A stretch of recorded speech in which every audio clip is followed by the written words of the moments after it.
నమస్కారం. గురువారాన్ని లక్ష్మీవారం అంటారు. లక్ష్మీదేవి అనుగ్రహం పొందటానికి అనుకూలమైన వారం గురువారం.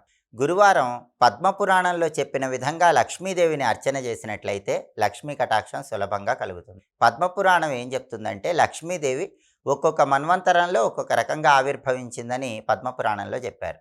ఔత్తమ అనే మన్వంతరంలో లక్ష్మీదేవి నీళ్ల నుంచి పుట్టింది.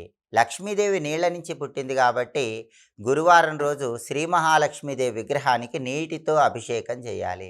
లక్ష్మీదేవికి వట్టివేళ్ళు అంటే చాలా ప్రియం కాబట్టి వట్టివేళ్ళు కలిపిన జలాలతో గురువారం లక్ష్మీదేవి విగ్రహానికి అభిషేకం చేస్తే లక్ష్మీ కటాక్షం సులభంగా కలుగుతుంది. అలాగే లక్ష్మీదేవికి అష్టద్రవ్య అభిషేకం కూడా చాలా ప్రియమని ప్రామాణిక గ్రంథాల్లో చెప్పారు. అష్టద్రవ్య అభిషేకం అంటే పెరుగు, తేనె, నెయ్యి, అక్షింతలు, గరికపోసలు, నువ్వులు, దర్భలు, పువ్వులు ఈ 8ంటిని కూడా జలంలో కలిపి ఆ నీళ్లతో అభిషేకం చేస్తే దీన్ని అష్టద్రవ్య అభిషేకం అంటారు. ఇది లక్ష్మీదేవికి చాలా ప్రియం, అష్టైశ్వర్యాలను కలిగింపజేసే అభిషేకం. ఈ అష్టద్రవ్య అభిషేకం చేసిన లక్ష్మీ కటాక్షం కలుగుతుంది.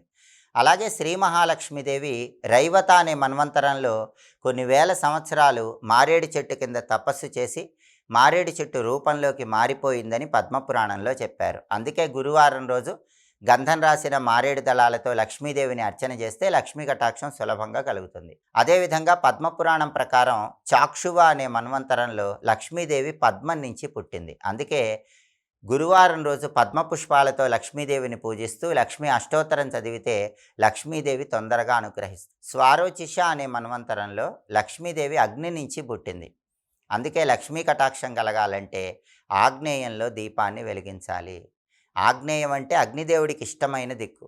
అగ్నిదేవుడి ద్వారా లక్ష్మీ కటాక్షం సులభంగా పొందవచ్చని శ్రీ సూక్తంలో కూడా చెప్పారు. అందుకే ఏ ఇంట్లో అయితే లక్ష్మీవారం అంటే గురువారం ఆగ్నేయం మూల ఆగ్నేయ దీపాన్ని వెలిగిస్తారో ఆ ఇంట్లో లక్ష్మీదేవి తొందరగా అనుగ్రహం కలిగింపజేస్తుంది. అందుకే స్నానం చేశాక గృహంలో హాల్లో ఆగ్నేయ మూల ఒక పీట ఏర్పాటు చేసి దాని మీద లక్ష్మీదేవికి ఇష్టమైన అష్టదళ పద్మ ముగ్గు, స్వస్తి గుర్తు ముగ్గు వేసి అక్కడ మట్టి ప్రమిదలో ఆవు నెయ్యి కానీ నువ్వు నూనె కానీ పోసి 2 లేదా 3 ఒత్తులు వేసి దీపాన్ని వెలిగించాలి. ఈ ఆగ్నేయ దీపం వెలిగిస్తే లక్ష్మీ కటాక్షానికి సులభంగా పాత్రలు కావచ్చు.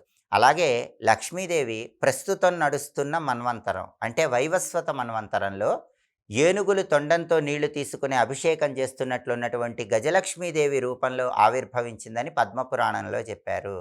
అందుకే అందరూ కూడా గురువారం పూట ఏనుగులు తొండంతో నీళ్లు తీసుకుని అభిషేకం చేసే గజలక్ష్మీదేవి చిత్రపటానికి అర్చన చేస్తే అమ్మవారి సంపూర్ణమైన అనుగ్రహం కలుగుతుంది. లక్ష్మీదేవికి సంబంధించి మంత్రశాస్త్రంలో ఎన్నో మంత్రాలు ఉన్నప్పటికీ ఒక ప్రత్యేకమైన శక్తివంతమైన లక్ష్మీ మంత్రం ఉంది. ఆ లక్ష్మీ మంత్రాన్ని ఎవరైతే లక్ష్మీవారం అంటే గురువారం వీలైనన్ని సార్లు పాటిస్తారో వాళ్ళకి లక్ష్మీదేవి అనుగ్రహం త్వరితగతిన కలుగుతుందని, శీఘ్రంగా లక్ష్మీ కటాక్షం కలుగుతుందని మంత్రశాస్త్రంలో చెప్పారు. ఆ శక్తివంతమైన మంత్రం ఏంటో ఇప్పుడు మనం చూద్దాం.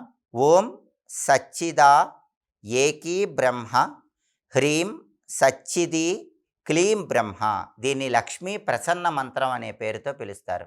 చాలా పెద్ద కోరిక ఉన్న వాళ్ళు ఎవరైనా సరే ఆ కోరిక 40 రోజుల్లో నెరవేరాలంటే గురువారం నుంచి ప్రారంభించి 40 రోజుల పాటు ప్రతిరోజు కూడా 108 సార్లు ఈ లక్ష్మీ ప్రసన్న మంత్రాన్ని పఠిస్తే 40 రోజులు పూర్తయిన తర్వాత అతి త్వరగా చాలా పెద్ద కోరిక, చాలా పెద్ద మనోభీష్టం నెరవేరుతుందని మంత్రశాస్త్రంలో చెప్పారు. అంతటి శక్తివంతమైన లక్ష్మీ ప్రసన్న మంత్రం ఏంటో ఇంకొకసారి చూద్దాం. మరి ఓం సచ్చిదా ఏకీ బ్రహ్మ హ్రీం సచ్చిది క్లీం బ్రహ్మ మంత్రజపం చేయండి.